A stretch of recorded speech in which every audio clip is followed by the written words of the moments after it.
할렐루야, 목요일입니다. 오늘도 영육간에 건강하시고 또 명랑하고 복된 하루가 되시기를 주 이름으로 축복합니다. 오늘 말씀은 히브리서 11장 제31절 말씀입니다. 믿음으로 기생 라합은 정탐꾼을 평안히 영접하였으므로 순종하지 않은 자와 함께 멸망하지 아니하였도다. 기생 라합은 정말 구속사적으로도 아주 중요한 인물입니다. 예수님의 족보의 조상 중에 한 사람으로 편입되었으니까요. 마태복음 1장에 보면은 예수님의 족보가 나오는데 당당하게 그 이름이 기록되어 있습니다. 상상을 초월한, 상식을 뛰어넘는 하나님의 구원의 역사는 이와 같이 도저히 있을 수가 없는 이름이 거룩하신 예수님의 그 계보에 있다는 것, 이것이 이 놀라운 복음의 핵심적인 가치를 우리에게 보여주는 것입니다. 이 놀라운 이 기생 라합, 여리고 성에 살던 기생이라고 했습니다. 옛날에 지금이나 참 기생이라는 것이 매춘부라는 이 역사적 이 사람들은 언제나 인류와 함께 했던 독보석처럼 인간 세계에 일었었던 그런 직업인 것 같아요. 그래서 사람들이 제일 오래된 직업 중에 하나가 바로 그런 기생이다, 그렇게 표현하고 있습니다. 그렇지만은 자랑스럽지 못하고 사람들 세상 속에서는 뭐 떳떳하게 얼굴 드러내놓고 살 수 없는 그런 사람이 아니었겠습니까? 뭐 옛날에 기생은 어떻게 사는지 모르겠지만은 그 표현 자체가 뭐 오늘이나 옛날에는 뭐 크게 달라질 게 있겠습니까?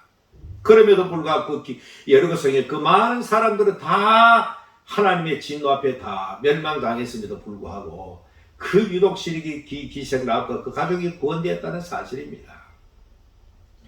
그런데 이 어떻게 해서 그렇게 되었을까? 당시에 이스라엘 백성들이 출애굽에서 이렇게 한 걸음 한 걸음 가나안을 향해 오는 그 소문을 그 지역 일대 전체가 다 입소문을 드러난 것입니다. 뭐 여러분 그렇지 않겠습니까? 비록 정보통신이 발전하지 못해도 그 시대도 벌써 애굽과 메소포타미아 간의 그 먼 거리에 약대상인들이 왔다 갔다 했고 이스라엘 백성들도 수시로 이제 가나안 땅을 왔다 갔다 하고 또 애굽을 왔다 갔다 하는 그런 상인들도 있었을 것이고 수시로 이 정보가 왔다 갔다 하는 그런 인편을 통해서 오가는 것은 뭐 옛날 지금이나 뭐 똑같습니다. 그렇게 멀 거리도 아니니까. 아마 그들이 이스라엘 백성이라고 하는 이 신비로운 민족이 그 초강대국 애굽을 다 물리치고 홍해를 건넜다는 소문이 들렸을 것이고 애국 군대는 홍해바다에 전멸했다는 소식도 들었을 것이고 그들이 광야에 지나는 동안에 아말렉도 쳐부순 일도 들었을 것이고 뭐 이렇게 이스라엘 백성들이 하나하나 걸음걸음 하나하나는 전부 다 신비와 기적의 민족인 것을 이 여러분 도성 사람들 소문을 알게 된 것입니다. 그래서 이스라엘 백성들이 가까우니까 그들 두려움과 공포 속에 성문을 닫아놓고 떨고 있었던 것입니다. 그런데 그 중에 한 여인 이 기생 라합, 이 사람은 도저히 이 여리고는 결국 하나님의 심판 아래 망할 수밖에 없고 이들이 아무리 견고하게 성을 쌓아놓고 문을 닫아도 하나님 앞에서 멸망받을 수 없다는 사실을 이미 알고 있었던 것입니다. 그래서 이것을 가리켜서 기생 라합의 믿음이라고 말합니다. 그래서 정탐꾼이 왔을 때 어차피 내 민족을 배신한 것 같지만 이 민족은 하나님의 심판을 망하니까 이 자기 동족보다 더 큰 하나님의 뜻에 굴복하고 순응하고 받아들이고 그렇게 정탐꾼을 숨겨둘 수가 있었던 것입니다. 간혹 가다가 이거는 민족의 배신자라고 말할 수 있지만 믿음이라는 것은 그 모든 걸 뛰어넘는 것입니다.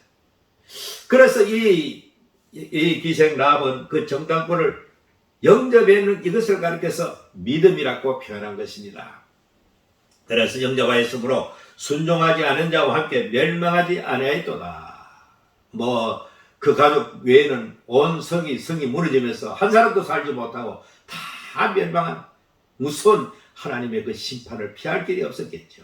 붉은 댕기줄을 메어놓고 표식을 해놓고 말이죠. 이것을 하나의 예표적인 그림이라고 한다면 마지막 날에 요한계시를 보면은 이 세상을 가리켜서 바벨론이라고 말합니다. 큰 성 바벨론이라고 말합니다.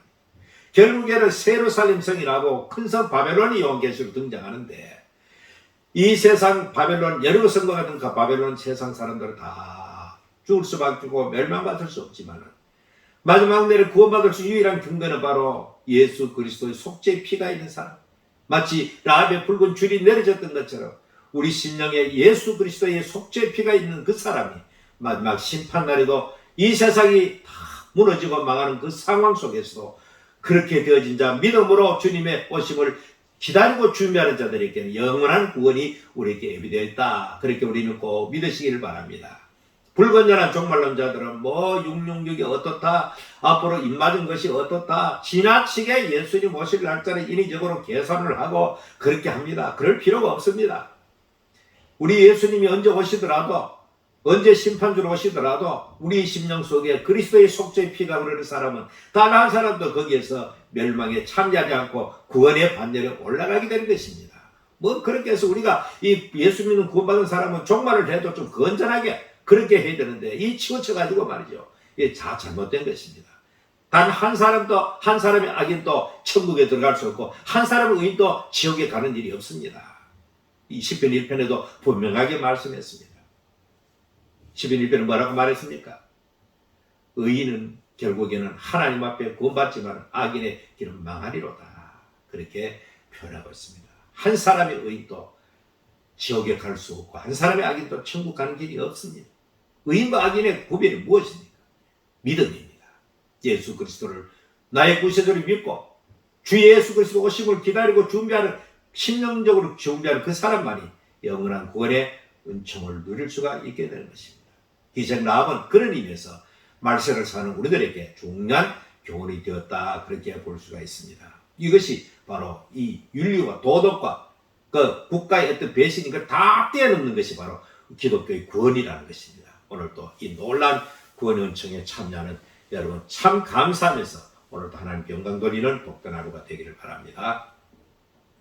살아계신 하나님, 오늘도 이와 같이 그 옛날 기생 라합이 구원받을 조건은 하나도 없지만 오직 하나님의 역사를 믿었고, 하나님의 섭리를 믿었고, 하나님의 살아계심을 믿었고, 결국에는 자기 동족이 아무리 견고하게 성을 쌓아놔도 망할 수밖에 없고 이스라엘 백성이 승리할 수밖에 없으면, 왜? 하나님께서 그 배후의 계심을 믿었기 때문에 그는 자기 동족을 배신하면서까지 그렇게 이스라엘의 정탐꾼을 그렇게 숨겨주었던 것을 여기 성경에는 믿음이라고 표현하고 있습니다.